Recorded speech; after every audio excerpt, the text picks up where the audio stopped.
Hey everybody, it's Jason Blaha here, and it's time for part 2 of the Q&A, so let's go ahead and get this started. All right, first question. Jason, would doing deadlifts, rows from different angles, pull-ups, chin-ups, overhead press, and bench do plenty to get 90+% of the growth possible for rear, middle, and front delts? Yeah, probably.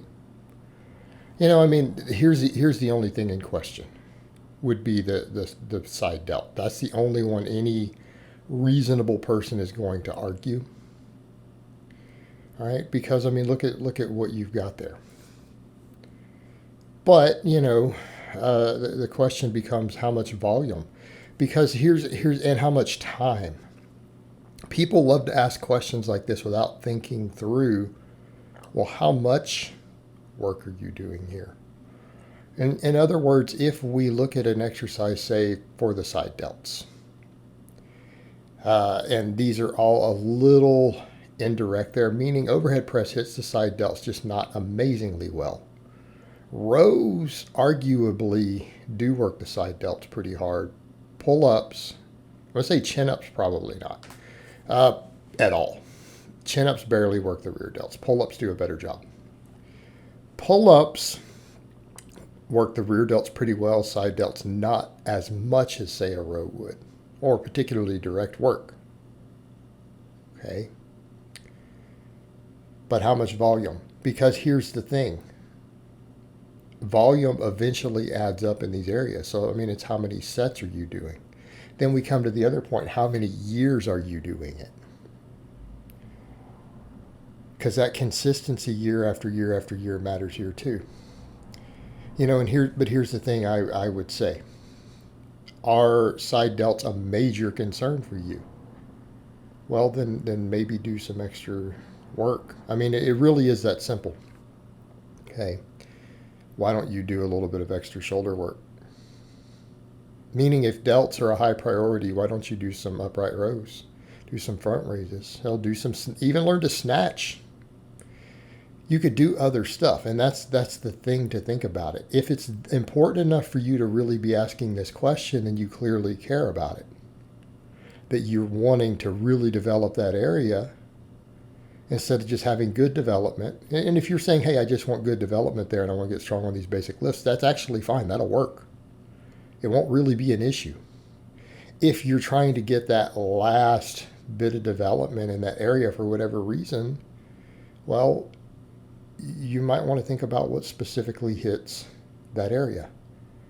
But overhead pressing and benching tends to hit front delts pretty dang good. All the rowing and pull-ups hits the rear delts pretty good. Like this is not in question. So I guess just frame it in that context.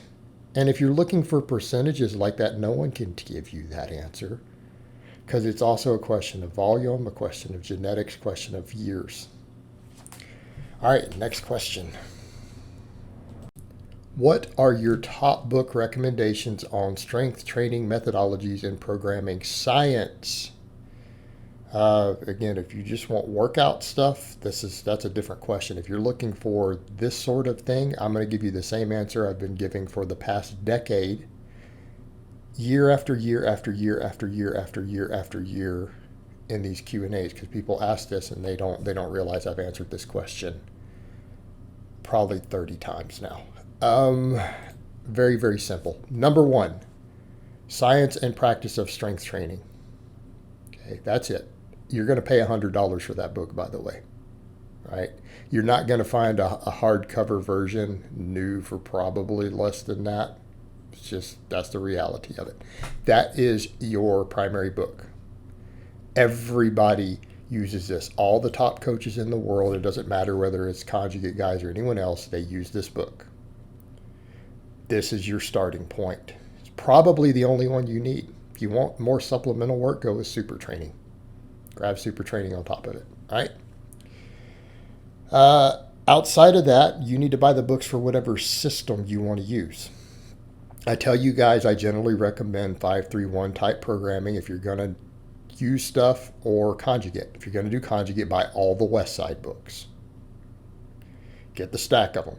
If you're going to do 531, get all the books. I have all of them.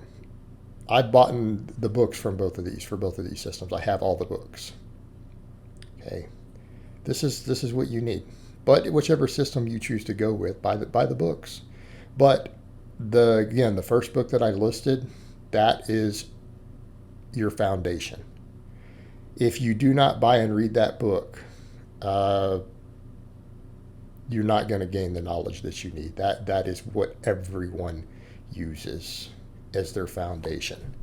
If you want to read the science and applications of it, not just figuring out how to work out. All right, next question and last question of the week.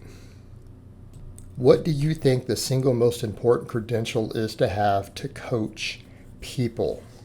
I'm going to assume you mean strength coaching, which is my area, because coaching people is a skill. You have to be a people person. You have to have the ability to work with people. Contrary to what idiots on the internet think, I'm actually very, very much an extrovert. I'm actually a people person. I've worked in sales and stuff too in the past. People seem to be unaware of this. Again, how the internet perceives things. And my clients will all laugh.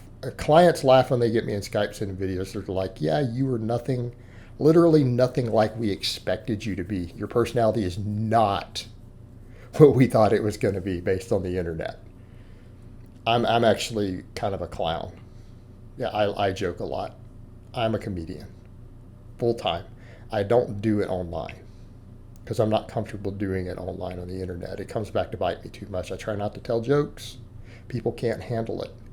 But there is no credential. There is no piece of paper.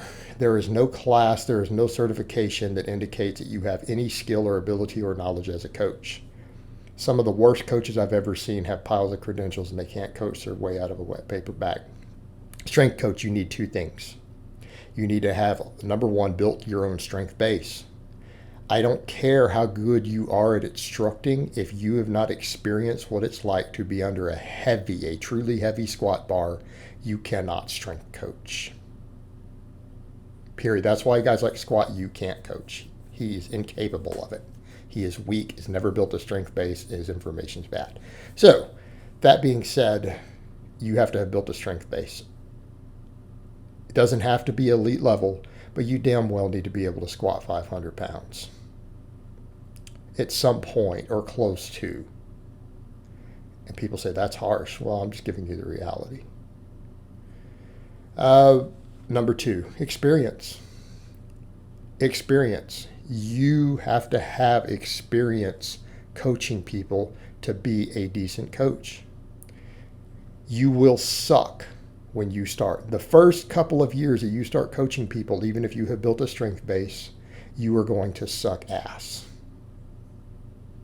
You're going to suck ass at being a strength coach. Do you know why? You don't have years of experience as a strength coach already. Doesn't matter that you have a master's degree in exercise science, your CSCS, you've built your squat up to whatever, 400 pounds or whatever silly shit. Till you actually have a few years teaching, actually coaching people, even if it's just a couple people, you're going to be a terrible coach. So experience, strength base and experience, and the ability to work with people. That's it. All right, guys, but that's really all I have to say on that today. I hope it's been informative, and I will talk to you guys next time.